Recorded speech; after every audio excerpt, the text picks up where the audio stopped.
Hello and welcome to this last episode of The Handy Philosopher, looking at Peter Singer's text, Famine, Affluence, and Morality. By this point, you should be feeling well and truly horrendous about the life that you lead, unless, of course, you are um, living the life that Peter Singer has suggested, that of effective altruism and giving basically everything you possibly can in order to save the lives of other people.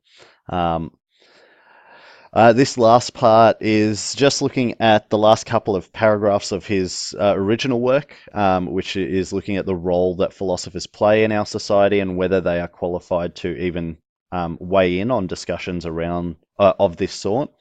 And then looking at the postscript. So this is written much later on, and Singer deals with a few issues that were pointed out about the original piece. Um, but shows that, in his view at least, the initial conclusions that he came to still stand.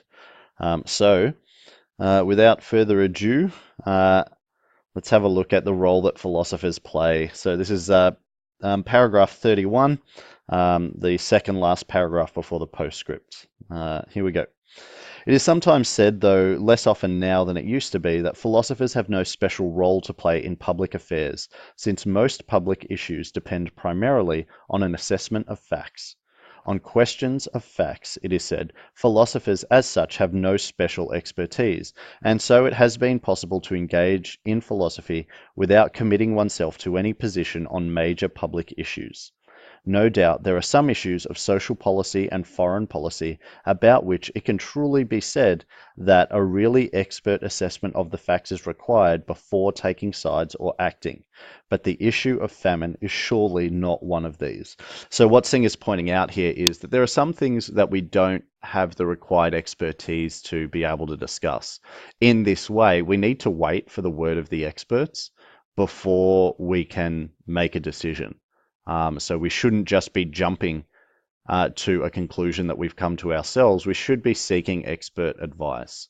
But Singer doesn't think that that's a reason not to act on famine, or famine relief, rather. And the main reason for that is the facts are in, the experts have spoken, and we know what their response is, that something must be done in order to help. And so, yeah, no excuse. Uh, the facts about the existence of suffering are beyond dispute, nor, I think, is it disputed that we can do something about it, either through orthodox methods of famine relief or through population control, or both. This is therefore an issue on which philosophers are competent to take a position. The issue is one which faces everyone who has more money than he needs to support himself and his dependents, or who is in a position to take some sort of political action. So basically, this issue uh, is one that everyone who has more money than they really need is facing, and also everyone who has the ability to seek political action. So even if you are living, in what's called hand to mouth, so you don't have any extra money, all of your money goes to shelter and food and all of that sort of stuff, you're still an active member of a democracy. And so when you do things like vote, you should be voting with this in mind. Um, okay, so basically, in a country like Australia, whether you've got the money or not, you need to be doing something. If you've got the money, good, donate it. If you don't have the money, then at least use your vote and use your whatever capacity you've got to pressure the government to give more money. Um, these categories must include practically every teacher and student of philosophy in the universities of the Western world. If philosophy is to deal with matters that are relevant to both teachers and students, this is an issue that philosophers should discuss. So philosophy is quite often disregarded as being something that is quite, airy-fairy and, talking about things that have no practical importance. Um, you know, to defend the subject that I love so much, uh, is there anything more important than saving lives? I hazard to think of something. And so, in this way, Singer is using philosophy to actually do the most important work that is possible.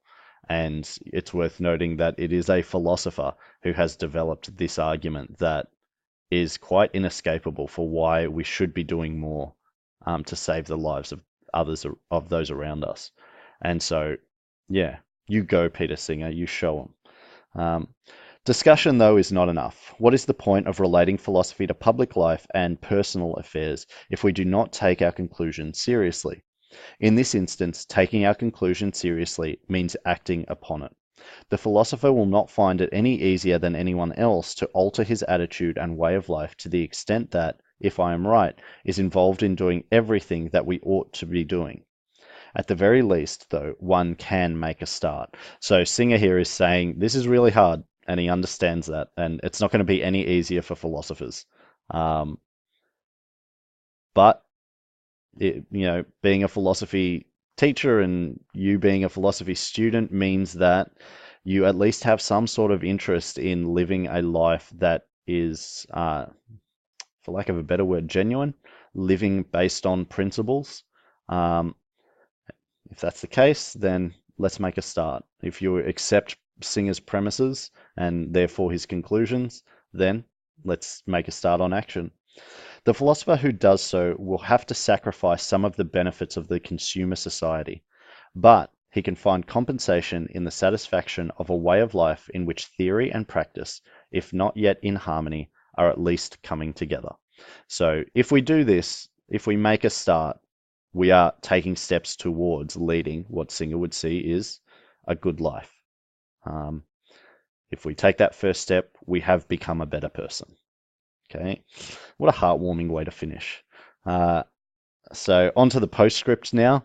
I'll run through this relatively quickly because it doesn't necessarily add anything new. It just sort of modernizes his argument. The core ingredients to the argument certainly haven't changed. The most important stuff comes at the end when he's talking about the idea of defining moral significance. But even that is relatively straightforward, and Singer is still saying that even if we didn't clearly define moral significance, the original argument still stands. So the postscript now. The crisis in Bangladesh that spurred me to write the above article is now of historical interest only, but the world food crisis is, if anything, still more serious. The huge grain reserves that were then held by the United States have vanished. Increased oil prices have made both fertilizer and energy more expensive in developing countries, and have made it difficult for them to produce more food. At the same time, their population has continued to grow.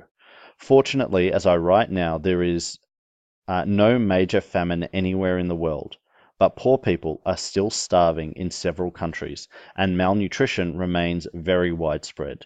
The need for assistance is therefore just as great as when I first wrote, and we can be sure that without it, there will again be major famines. So when Singer's writing this postscript, this is now, I'm not exactly sure when the postscript was written, but based on the things that he talks about within the last 10 years, certainly. And so here Singer is talking about, the world has changed since this point. The Bengali refugee crisis is no longer because there are no more Bengali refugees. The state of Bangladesh has been created. This is where they live, although they still live in probably some of the worst conditions in the world. The great nations, the developed powers that were present in the 70s are now beginning to wane, and he references the fact that the United States cachet of resources that they had in 1970 has now been eaten away. In the case of the grain reserves that the USA had set aside for the future, quite literally been eaten away.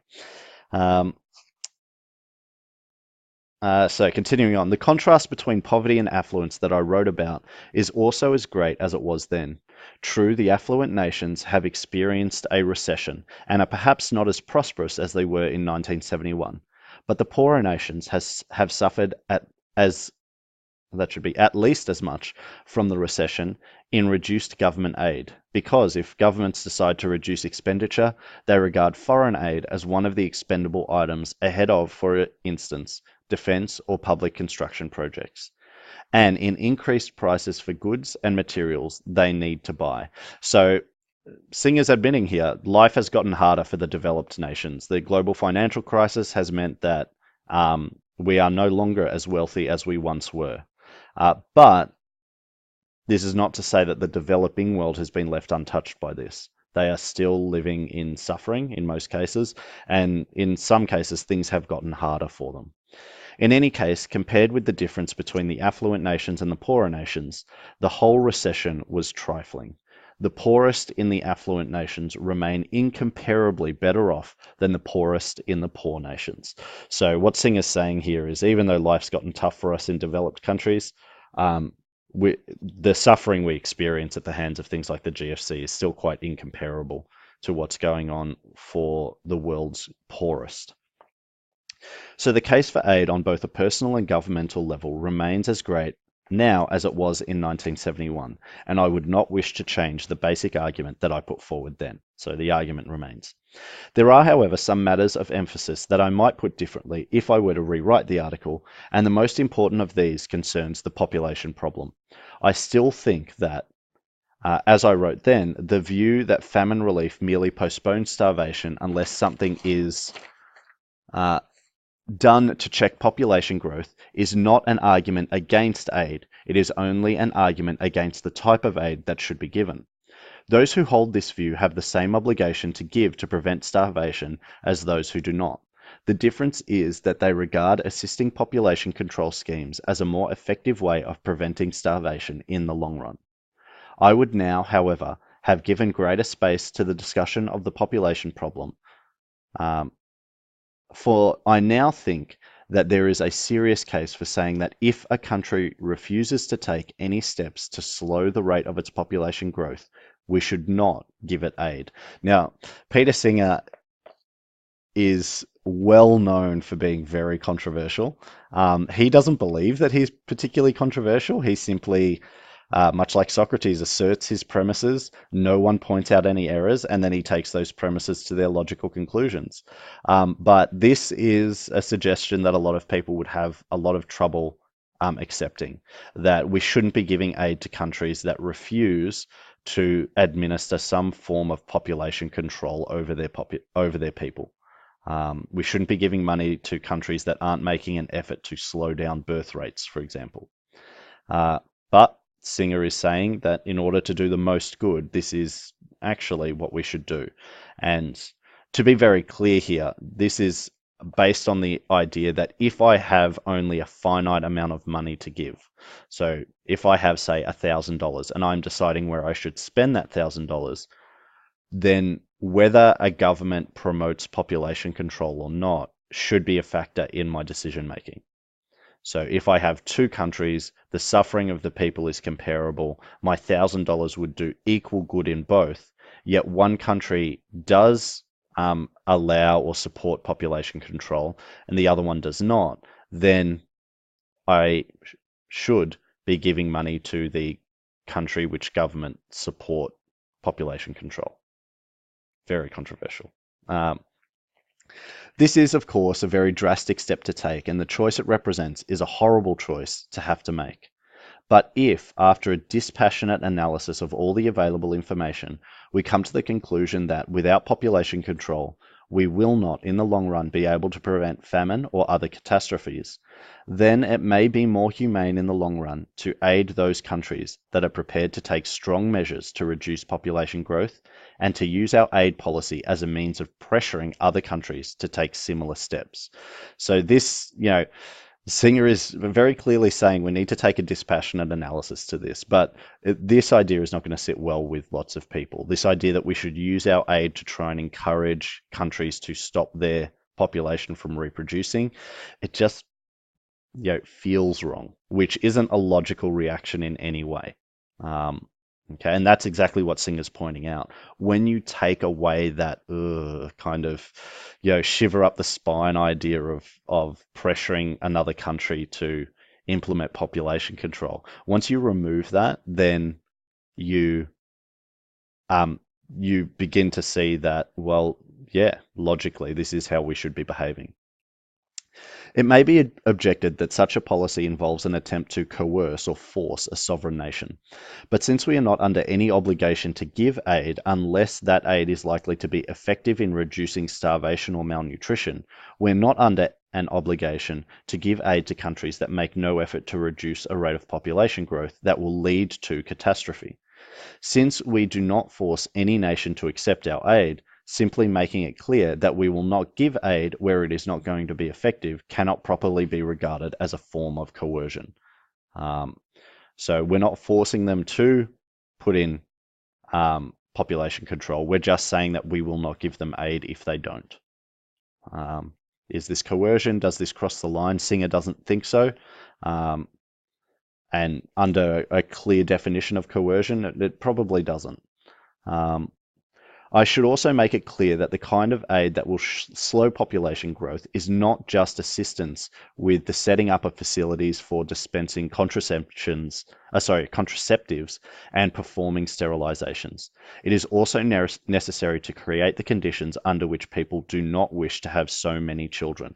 So this now is where we see Singer's argument becoming less controversial. He's not saying that the only way we can slow down population growth is by handing out condoms and performing sterilizations on people. So, for example, performing vasectomies on men and things like that. What he's saying is one of the most effective ways to control population growth is through increasing quality of life. This is why the population growth in the developed world is quite slow. We have a great quality of life. We do not need as many children. Our children don't die, so we don't, they're very unlikely to die, so we don't feel like we need to have a lot in case some die. Our government looks after us in our old age, for example, and so we don't have to worry about children looking after us in our old age. We don't have to be thinking, well, who's going to look after me? We have systems to look after ourselves.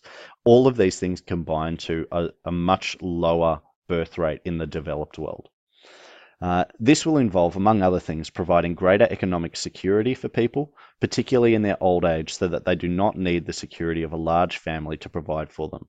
Thus, the requirements of aid designed to reduce population growth and aid designed to eliminate starvation are by no means separate. They overlap, and the latter will often be a means to the former. The obligation of the affluent is, I believe, to do both. Fortunately, there are now many people in the foreign aid field, including those in the private agencies, who are aware of this. So there's plenty of places you can donate to that will do this. They'll use your aid to try and increase quality of life, which as a byproduct will decrease population growth. One other matter that I should now put forward slightly differently is that my argument does, of course, apply to assistance with development, particularly agricultural development, as well as to direct famine relief. Indeed, I think the former, which is agricultural development, is usually the better long-term investment. Although this was my view when I wrote the article, the fact that I started from a famine situation where the need was for immediate food has led some readers to suppose that the argument is only about giving food and not about other types of aid. This is quite mistaken, and my view is that the aid should be of whatever type is most effective. So this is the, the teach a person to fish. Give a person a fish and you feed them for the day, teach them to fish and you fed them for the rest of their lives argument. In the original essay, Singer is almost exclusively talking about the give them a fish idea. And the reason for that is the Bengali refugee crisis required that response. These weren't people who were in a position to be taught skills or be better educated in order to pull themselves out of the poverty cycle. They had been displaced by war and natural disaster. They had no home. They had no set state to live in. They were refugees within India. And so we couldn't teach these people how to fish. We had to just give them fish. But Singer is pointing out that, don't be confused, that's actually the better thing to do, because this creates long-term change. The children of the people who are taught how to stay out of poverty are less likely to enter poverty, and their children are less likely to enter poverty. Okay, and so by doing things like promoting education programs and upskilling people so that they can support themselves, we actually make a long-term change in people's lives. In other words, our charity is the most effective that it possibly can be. So this now is where Singer's going to shift to talking about the moral significance and defining that. This is probably the biggest thing that we get in the postscript about what Singer would not necessarily change, but an issue that appeared in the first publication. On a more philosophical level, there has been some discussion of the original article, which has been helpful in clarifying the issue and pointing to the areas in which more work on the argument is needed. In particular, as John Arthur has shown in Rights and Duties to Bring Aid, included in this volume, something more needs to be said about the notion of moral significance. The problem is that to give an account of this notion involves nothing less than a full-fledged ethical theory, and while I am myself inclined towards a utilitarian view, it was my aim in writing Famine, Affluence and Morality to produce an argument which would appeal not only to utilitarians, but also to anyone who accepted the initial premises of the argument, which seemed to me likely to have been very wide acceptance. So Singer here is saying, look, when he wrote Famine, Affluence, and Morality, it wasn't with the view of creating an entire ethical theory around this idea of moral significance and how we measure moral significance. It was around trying to create a argument that showed that charity is not optional. He did this very well, but from a philosophical point of view, not a practical point of view, the practical element of his argument still works perfectly. And anyone who's not a philosopher should see the logic of it. But philosophers are looking at terms like moral significance and go, well, how do you determine moral significance? What is to say that a life is more morally significant than an item of clothing? And so how can you possibly justify this? What proof do you have? This was never actually outlined in the article, so Singer's discussing it a little bit now. So I tried to get around the need to produce a complete ethical theory by allowing my readers to fill in their own version, within limits, of what is morally significant, and then see what the moral consequences are. This tactic works reasonably well with those who are prepared to agree that such matters as being fashionably dressed are not really of moral significance. But Arthur is right to say that people could take the opposite view without being obviously irrational. So what the criticism that Arthur's pointed out is that I can say, well, I do hold a new item of clothing to be morally significant to that of the life of a refugee. This might sound illogical, but at the moment it's not, because we have no clear definition of how to measure moral significance. It is purely based on my point of view versus yours, and there's nothing to say that your point of view is necessarily more valid than mine. And so in this way, I can hold the position that clothes are of equal or greater moral significance than a life. Hence, I do not accept Arthur's claim that the weak principle implies little or no duty of benevolence, for it will imply a significant duty of benevolence for those who admit, as I think most non-philosophers and even off-guard philosophers will admit, that they spend considerable sums on items that by their own standards are of no moral significance. So Singer here is saying that this undefined version of moral significance, look, could it be used in the way that Arthur is saying? Yes, it could. However, Singer is saying he doesn't think he's going too far to suggest that the vast majority of people would not actually genuinely, like if they were answering the question genuinely, believe that. And most people would say that they make several purchases that are of no moral significance. In other words, these are things that we just do for fun. They are not in any moral way valuable. Okay. In this way, would the theory be better with a clear definition of how to measure moral significance? Yes, it would. But Singer doesn't think it's necessarily required. But I do agree that the weak principle is nonetheless too weak because it makes it too easy for the duty of benevolence to be avoided. On the other hand, I think the strong principle will stand, whether the notion of moral significance is developed along utilitarian lines or once again left to the individual reader's own sincere judgment. In either case, I would argue against Arthur's view that we are morally entitled to give greater weight to our own interests and purposes simply because they are our own. So Singer disagrees that the lack of a definition of moral significance means that we can say that whatever I prioritize, I can say is morally significant.